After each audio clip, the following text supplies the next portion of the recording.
कक्षा एकादश की आज की इस वीडियो में हम लोग आज अष्टक नियम और इसके अपवाद पढ़ेंगे। क्या पढ़ेंगे? अष्टक नियम और इसके अपवाद, मतलब octet rule and it's exception, ये पढ़ेंगे।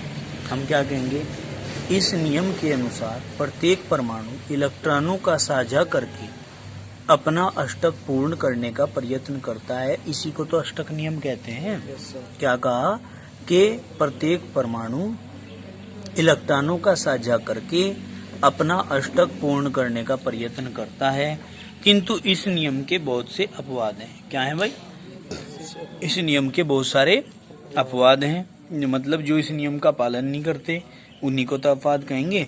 इन अपवादों को भी दो भागों में बांटा गया है। कौन कौन से हैं दो भाग में? ध्यान से सुनो। नंबर 1, विद्युत संयोजी यौगिकों में। किसमें भाई? विद्युत संयोजी यौगिकों में। क्या कहेंगे? फर्स्ट पॉइंट है, देखो, लिथियम व बेरिलियम की बाह्य कक्षा में 8 इलेक्ट्रॉन न होकर 2 इलेक्ट्रॉन होते हैं। भाई ये भी तो अपवाद ही है। जब अष्टक नियम की बात करें तो 8 इलेक्ट्रॉन होने चाहिए, लेकिन लिथियम और बेरिलियम पॉजिटिव जो हैं इनकी बाह्य कक्षा में 8 इलेक्ट्रॉन न होकर 2 ही इलेक्ट्रॉन होते हैं। तो ये क्या है? अष्टक नियम का पालन थोड़ा ही हो रहा है यहाँ, ये अपवाद है। देखिए, हम दोबारा से तुम्हें बता देते हैं कि इस नियम के अनुसार प्रत्येक परमाणु इलेक्ट्रॉनों का साझा करके अपना अष्टक पूर्ण करने का प्रयत्न करता है, किंतु इस नियम के बहुत से अपवाद हैं। क्या है अपवाद? इन अपवादों को दो भागों में बांटा जा सकता है। सबसे पहले विद्युत संयोजी यौगिकों में। विद्युत संयोजी मतलब प्लस वाले माइनस वाले। लिथियम व बेरिलियम पॉजिटिव 2 की बाह्य कक्षा में 8 इलेक्ट्रॉन होने चाहिए, परंतु 8 न होकर के 2 इलेक्ट्रॉन होते हैं। तो ये क्या है भाई? इसका अपवाद है। अब कहेंगे संक्रमण धातुएं परिवर्ती विद्युत संयोजकता प्रदर्शित करते हैं तथा इनके बाह्य कोश में 9 से 17 इलेक्ट्रॉन हो सकते हैं। कितने? 9 से लेकर के 17 तक इलेक्ट्रॉन हो सकते हैं संक्रमण धातुओं के बाह्यतम कोश में। फॉर एग्जाम्पल, आप Mn पॉजिटिव 2 का करके देखिए इलेक्ट्रॉनिक विन्यास। खुद मैंने बताया था धनायनों के इलेक्ट्रॉनिक विन्यास कैसे होते हैं। तो आप इसे करके देखेंगे तो इसमें 9 से 17 के बीच में पाए जाएंगे इलेक्ट्रॉन। ये जितने भी एग्जाम्पल यहाँ लिखे हुए हैं इनका इलेक्ट्रॉनिक विन्यास आप करके देखें तो इनमें कितने इलेक्ट्रॉन पाए जाएंगे भाई? 9 से लेके 17 के बीच में होंगे इलेक्ट्रॉन बाह्यतम कक्षा में, जबकि होने कितने चाहिए? 8। जब 8 इलेक्ट्रॉन नहीं है और 8 से ज्यादा इलेक्ट्रॉन इसके अंदर पाए जा रहे हैं तो इसका मतलब क्या हुआ? इसका मतलब ये हुआ कि ये अष्टक नियम का पालन नहीं कर रहा है। ठीक है। कुछ आयनों जैसे Ga, देखो भाई ध्यान से समझेंगे बात, जैसे gallium 3 positive, indium 3 positive, tellurium 3 positive, copper positive, Ag positive, Hg2 positive, Zn positive 2 इत्यादि के बाह्य कोश में 18 इलेक्ट्रॉन होते हैं। होने कितने चाहिए? 8। तथा इनका विन्यास छद्म अक्रिय गैस विन्यास कहलाता है। कैसा? अक्रिय गैस विन्यास कहलाता है भाई। आगे समझ में। लेकिन बात कहने की ये है कि 8 इलेक्ट्रॉन होने चाहिए थे, 8 नहीं है। ठीक है, 18 होंगे या 9 से 18 के बीच में होंगे, पर 8 नहीं होने के, इसीलिए ये अष्टक नियम का पालन नहीं कर रहे हैं। दूसरा कहा सहसंयोजी यौगिकों में। किसमें? सहसंयोजी यौगिकों में। क्या कहेंगे? इस प्रकार के अणुओं में निम्न प्रकार के अपवाद पाए जाते हैं। कैसे कैसे? नंबर 1, विषम इलेक्ट्रॉन अणु। क्या भाई? Odd electron molecules. क्या कहेंगे? वे अणु जिनमें इलेक्ट्रॉनों की संख्या विषम होती है। कैसी होती है? वे अणु जिनमें इलेक्ट्रॉनों की संख्या विषम होती है, मतलब ओड इलेक्ट्रॉन होते हैं जिनके बाह्यतम कोश में। ठीक है, विषम इलेक्ट्रॉन अणु कहलाते हैं। क्या कहलाते हैं? विषम इलेक्ट्रॉन अणु कहलाते हैं। इन पर अष्टक नियम लागू नहीं होता। भाई विषम का मतलब क्या है? 7, 3, 5 है, सम नहीं होने के। जब सम नहीं होने के तो अष्टक नियम तो वैसे भी लागू नहीं होने का। ठीक है नहीं? तो इसका मतलब ये भी क्या करते हैं भाई? अष्टक नियम का पालन नहीं करते हैं, ये भी अपवाद का कार्य करते हैं। क्लियर होगी बात? अब देखो आगे। फॉर एग्जाम्पल में क्या कहेंगे? देखिए उदाहरण, NO2 NOClO2 इत्यादि, ये इसके उदाहरण है। देखिए NO अणु में नाइट्रोजन का तो 1s2 2s2 2p3 होगा, ठीक। ऑक्सीजन का 1s2 2s2 2p4 होगा। तो देखिए NO में नाइट्रोजन के पास 7 इलेक्ट्रॉन है, जबकि होने चाहिए थे 8। तो नाइट्रोजन ऑक्सीजन, इसने क्या किया, नाइट्रोजन के बाह्यतम कोश में कितने इलेक्ट्रॉन थे, 3 और 2 5, इसके में 4 और 2 6। तो देखिए 2 इलेक्ट्रॉनों का तो बॉन्ड बन गया, तो 2 का बॉन्ड बन गया, तो 3 तो बच गए, 1 2 3, और ऑक्सीजन के पास 1 2 3 4। तो भाई देखो ऑक्सीजन के तो 4 और 4 पूरे हो जाते हैं 8, लेकिन नाइट्रोजन की बात करें तो 4 और 3 7 हो रहे हैं, 8 तो नहीं हो रहे। जब 8 इलेक्ट्रॉन पूरे नहीं हो रहे इसमें, तो इसका मतलब क्या हुआ, इसका मतलब ये हुआ कि अष्टक नियम का पालन नहीं हो रहा है, ठीक। फिर इसके बाद में अणु जिनमें अष्टक अपूर्ण होता है, क्या भाई, जिनमें अष्टक अपूर्ण होता है। देखो कैसे बेटे पानी लेकर आइयो ठंडे से गिलास में। फॉर एग्जाम्पल में क्या कहेंगे, BeCl2, Pe बराबर 1s2 2s2, क्योंकि 4 होता है इसका, तो 2 हैं, ठीक। Cl की बात करें तो 1s2 2s2 2p6 3s2 3p5। तो इसके बाह्यतम कोश में 5 और 2 7, इसके बाह्यतम कोश में 2 इलेक्ट्रॉन है, ठीक है। अब देखिए क्या करेंगे, ध्यानपूर्वक देखेंगे भाई। BeCl2 में Be एक Cl ये एक Cl ये, तो हमने क्या किया, Be के बाह्यतम कोश में 2 इलेक्ट्रॉन थे, 1 इलेक्ट्रॉन ये एक इलेक्ट्रॉन ये। क्लोरीन के साथ थे 2 4 6 और 1 7। Be के एक ये रहा, क्लोरीन के 2 4 6 और 1 7। तो इसने क्या किया, एक इलेक्ट्रॉन का साझा करके 2 4 6 और 2 8, इसके 8 पूरे हो गए, इसके भी 8 पूरे हो गए। लेकिन Be की बात करें तो 2 और 2 4 पूरे हो रहे हैं, तो अष्टक क्या है, अष्टक अपूर्ण है। इसका अष्टक Be का क्या है, अपूर्ण है। क्यों, क्योंकि 2 और 2 4 इलेक्ट्रॉन है। तो हमने कहा BeCl2 में Be के संयोजी कोश में केवल 4 इलेक्ट्रॉन है, तो मतलब अष्टक पूर्ण नहीं हो रहा है, अष्टक अपूर्ण है, ठीक है भाई। 8 इलेक्ट्रॉन पूरे नहीं हो रहे, इसका मतलब ये भी अष्टक नियम का पालन नहीं करता है। अब BeF3 पढ़ेंगे। अब बात करते हैं BeF3 की, मतलब बोरोन ट्राइफ्लोराइड अणु की। बोरोन का इलेक्ट्रॉनिक विन्यास करेंगे 1s2 2s2 2p1 आएगा। फ्लोरीन का इलेक्ट्रॉनिक विन्यास करेंगे तो 1s2 2s2 2p5 आएगा। तो इसके बाह्यतम कोश में 5 और 2 दूसरे में देखना है, 5 और 2 7, इसमें दूसरे में कितने हैं, 2 और 1 3। तो हम क्या करेंगे भाई, बोरोन ट्राइफ्लोराइड के स्ट्रक्चर को बनाने के लिए बोरोन को सेंटर में और फ्लोरीन को साइड में रखेंगे, ठीक है ना। फ्लोरीन कितने हैं, 3, जो बोरोन हीरा, एक फ्लोरीन हीरा, एक हीरा। एक फ्लोरीन के पास बाह्यतम कोश में 5 और 2 7 थे, 2 2 4 और 2 6 और 1 7। इसके पास भी 2 4 6 और 1 7, 2 4 6 और 1 7। बोरोन के कितने थे, 3, एक हीरा। ये आगे साझे में, तो इसने क्या किया, इनके साझा कर लिया इनके साथ में। तो 2 4 6 बोरोन के तो हो रहे हैं 6 और इनके हो रहे हैं 2 4 6 और 2 8, 2 4 6 और 2 8, 2 4 6 और 2 8। तो इनके तो 8 8 हो रहे हैं, बाकी बोरोन के हो रहे हैं 6। अब बोरोन के जब इलेक्ट्रॉन 6 हो रहे हैं तो 8 इलेक्ट्रॉन तो नहीं हो रहे, इसका मतलब इसका भी अष्टक पूरा नहीं है, ये भी अपवाद है। समझ में आई बात, कोई दिक्कत तो नहीं है। ये भी अष्टक नियम का पालन नहीं करता है। थर्ड पॉइंट वो है क्या, एक तो आपने कहा विद्युत संयोजी यौगिकों में अष्टक नियम का पालन नहीं होता, कौन कौन से हैं वे भी नियम पढ़ लिए। फिर पढ़ा सहसंयोजी यौगिकों में विषम इलेक्ट्रॉन अणु होते हैं, जिनमें ऐसे हैं जिनमें अष्टक नियम का पालन नहीं होता, वे भी आपने पढ़ लिए जोन से हैं, ठीक है। इसके बाद आपने कहा वे अणु जिनमें अष्टक प्रसारित होता है, यानी कि अष्टक अपने अष्टक का प्रसार कर लेता है। वे अणु जिनमें अष्टक बढ़ के 15 16 14 12 तक इलेक्ट्रॉन चले जाते हैं।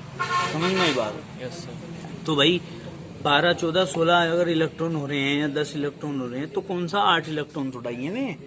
अब में भी क्या हो रहे हैं, अष्टक नियम से 8 इलेक्ट्रॉन से ज्यादा हैं, तो में भी अष्टक नियम का पालन नहीं करते, तो इसलिए में भी क्या हुए, अपवाद हुए। समझ में आई बात भाई? देखो कैसे इस प्रकार के अपवाद के सर्वाधिक उदाहरण पाए जाते हैं, ठीक।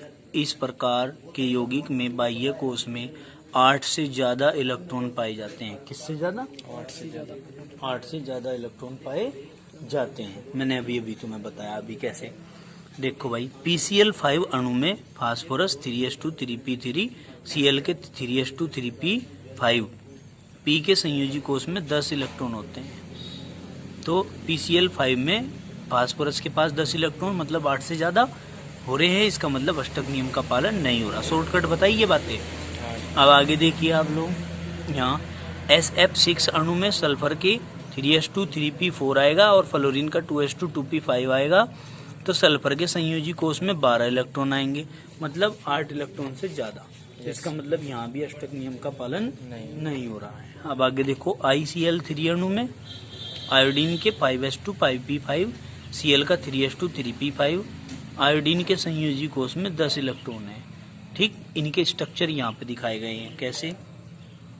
ये रे भाई, ये PCl के 1 2 3 4 5, एक Cl के पास कितने हैं? 7, 2 4 6 और 1 7, 2 4 6 और 1 7, 2 4 6 और 1 7, 2 4 6 और 1 7, 2 4 6 और 1 7।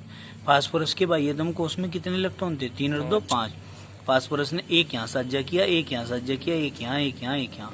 तो इस क्लोरीन के भी 8 पूरे, इस क्लोरीन के भी 8 पूरे, इस क्लोरीन के भी 8 पूरे, इस क्लोरीन के भी 8 पूरे, इसके भी 8 पूरे। लेकिन फास्फोरस की अगर बात करते हैं तो 2 4 6, 2 8 और 2 10।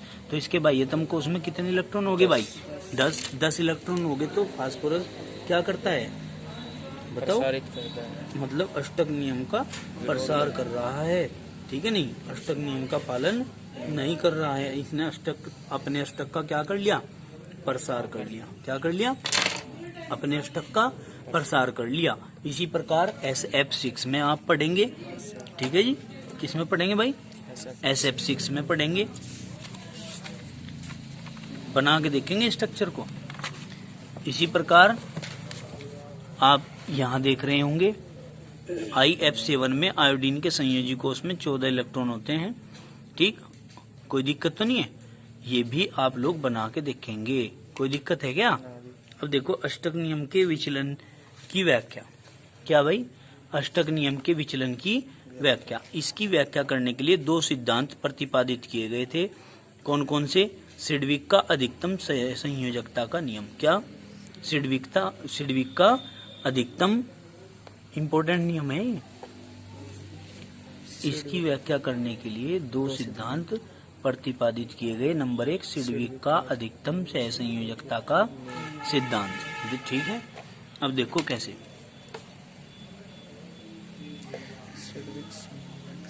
किसी तत्व की अधिकतम सहसंयोजकता उस आवर्त पर निर्भर करती है जिसमें ये उपस्थित होते हैं। जिसमें क्या होते हैं? ये उपस्थित होते हैं। देखो, किसी तत्व की अधिकतम संयोजकता उस आवर्त पर निर्भर करती है जिसमें यह उपस्थित होता है।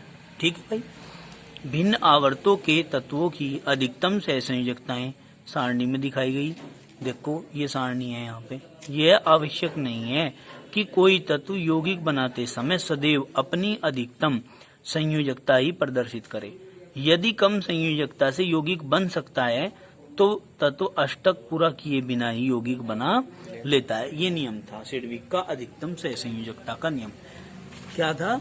कि अगर कोई तत्व कम संयोजकता से यौगिक बनाता है, ठीक है नहीं, तो अष्टक पूरा किए बिना भी यौगिक तैयार किया जा सकता है। अष्टक बनाने की जरूरत नहीं है, इसका कहने का मतलब ये है। ठीक है, अब देखिए आवर्तानुसार अधिकतम सहसंयोजकताएं क्या है। नंबर 1, आवर्त तत्व अधिकतम सहसंयोजकता, संयोजी कोष में इलेक्ट्रॉनों की संख्या। तो क्या कहेंगे? आवर्त फर्स्ट तत्व है हाइड्रोजन, अधिकतम सहसंयोजकता कितनी होगी इसकी? 2। और संयोजी कोष में इलेक्ट्रॉनों की संख्या कितनी होगी? 4 हो सकती है। सेकंड आवर्त में लिथियम से फ्लोरीन तक होते हैं, अधिकतम सहसंयोजकता 4, संयोजी कोष में इलेक्ट्रॉनों की संख्या 8 हो सके। ठीक है, कोई दिक्कत तो नहीं। थर्ड की बात करते हैं, सोडियम से क्लोरीन तक अधिकतम सहसंयोजकता है 6, याद करने योग्य बातें हैं। और संयोजी कोष में इलेक्ट्रॉनों की संख्या कितनी? 12। ठीक है नहीं, 2 गुनी हो जा करें, 2 दूनी 4, 4 दूनी 8, 6 दूनी 12, 8 दूनी 16, ठीक। चौथे आवर्त में पोटेशियम से ब्रोमीन तक होगी, 8 तत्व होंगे। ठीक है, कितने तत्व होंगे? 8। तो हम क्या कहेंगे भाई कि अधिकतम इलेक्ट्रॉनों की संख्या 16 हो सकती है। तो हम कहेंगे इसमें इस नियम के अनुसार या आधार पर PCl5, SF6 इत्यादि की संरचना की व्याख्या की जा सकती है। ठीक। अब इसके बाद पढ़ेंगे सगडेन का एकल इलेक्ट्रॉन बंद नियम। क्या? सगडेन का एकल इलेक्ट्रॉन बंद नियम। ठीक है, देखो सगडेन का एकल इलेक्ट्रॉन बंद नियम क्या है। इंपॉर्टेंट नियम है ये, बहुत ज्यादा, ये यूज भी होगा भाई। ठीक है, इसके बाद फिर आप इसको याद करेंगे। क्या कहा था सगडेन ने? इस सिद्धांत के अनुसार किसी भी परमाणु के संयोजी कोश में 8 से ज्यादा इलेक्ट्रॉन नहीं हो सकते। इससे पहले जो नियम पढ़ा वो ये कह रहा कि 8 इलेक्ट्रॉनों की जरूरत नहीं है। अगर कम संयोजकता से यौगिक बन रहा तो 8 इलेक्ट्रॉन पूरे करने की कोई जरूरत नहीं है, यौगिक बना लो। ठीक है ना। लेकिन ये क्या कह रहा? ये कह रहा कि इस सिद्धांत के अनुसार किसी भी परमाणु के संयोजी कोश में 8 से ज्यादा इलेक्ट्रॉन नहीं हो सकते। 8 ही होंगे, 8 से ज्यादा नहीं होने के। यदि किसी यौगिक में अधिक बंध का बनना अवश्यंभावी हो, मतलब अधिक बंध बनने संभव हो सकते हैं।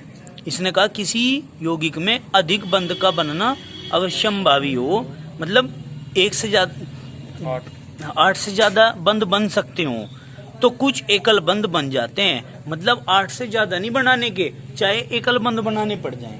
ठीक है, अब देखो जिनमें परमाणुओं के मध्य केवल एक इलेक्ट्रॉन का साझा होता है। परमाणुओं के मध्य क्या होता है? केवल एक इलेक्ट्रॉन का साझा होता है। इस बंध को अर्धतीर से प्रदर्शित करते हैं। अब कहेंगे एकल बंधों की संख्या बराबर कुल बंधों की संख्या माइनस अष्टक पूर्ण करने में आवश्यक बंधों की संख्या। ये आपका फॉर्मूला है। ठीक है, कोई दिक्कत तो नहीं है भाई। क्या कहा? एकल बंधों की संख्या बराबर कुल बंधों की संख्या माइनस अष्टक पूर्ण करने में आवश्यक बंधों की संख्या। ये फॉर्मूला लगा के हम निकाल सकते हैं। इसी प्रकार PCl5 में 2 एकल बंध हैं, दिख रहे 2 एकल बंध, ये अर्धतीर से जो प्रदर्शित हो रही हैं एकल बंध। SF6 में 4 एकल बंध हैं, 1 2 3 4। IF7 में 6 एकल बंध हैं, 1 2 3 4 5 6। ये जो अर्धतीर से प्रदर्शित हो रहे हैं ये क्या है? ये एकल बंध हैं। क्या है भाई? एकल बंध हैं। समझ में आ गई बात? कोई दिक्कत तो नहीं है। तो इस नियम को आप दोबारा से पढ़ सकते हैं। क्या कि इस सिद्धांत के अनुसार किसी भी परमाणु के संयोजी कोश में 8 से ज्यादा इलेक्ट्रॉन नहीं हो सकते।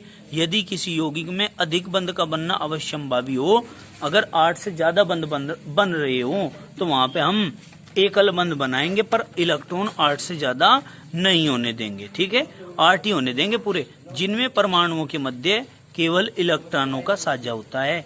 इस बंध को हम अर्धतीर से प्रदर्शित करते हैं। एकल बंधों की संख्या बराबर कुल बंधों की संख्या माइनस अष्टक पूर्ण करने में आवश्यक बंधों की संख्या। ये फॉर्मूला लगाएंगे और अपने आंसर को निकाल लेंगे। ठीक है।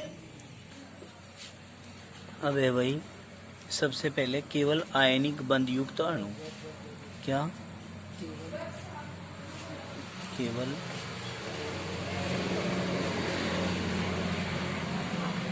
आयनिक बंध युक्त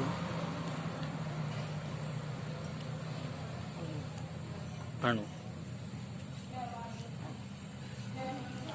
ठीक है, देखो जैसे नंबर 1 NaCl। क्या? NaCl। तो क्या करेंगे भाई? देखो सबसे पहला काम हमारा क्या होता है? Na का इलेक्ट्रॉनिक विन्यास करो, 2 8 1। फिर Cl का करेंगे, 17 नंबर होता है, 2 8 7। तो हम क्या करेंगे? NaCl। Na के बाह्यतम कोश में 1 इलेक्ट्रॉन ये है, इसके बाह्यतम कोश में 2 4 6 और 1 7। तो क्या होता है? ये 1 इलेक्ट्रॉन इसके पास आ जाएगा है। क्या हो जाएगा भाई? भाई ये 1 इलेक्ट्रॉन है, ये इसके पास आ जाएगा। तो क्या कहेंगे हम? इसके 2 8 1 था, इसके 2 8 7 थे। ये 1 इलेक्ट्रॉन जब इसके पास आ जाएगा तो यहाँ 8 नहीं हो जाएंगे क्या? तो क्या कहेंगे? ये बन जाएगा आपका। ठीक। तो इस कंडीशन में अगर आप देखेंगे अप्लाई करके, तो Na ने जब एक इलेक्ट्रॉन इसको दिया है तो Na के ऊपर पॉजिटिव 1 चार्ज, और Cl ने जब एक इलेक्ट्रॉन लिया है तो Cl के ऊपर माइनस का 1 चार्ज आ जाता है। तो जब प्लस और माइनस हो जाता है तो बन जाते हैं आयनिक बंध। क्या? आयनिक बंध।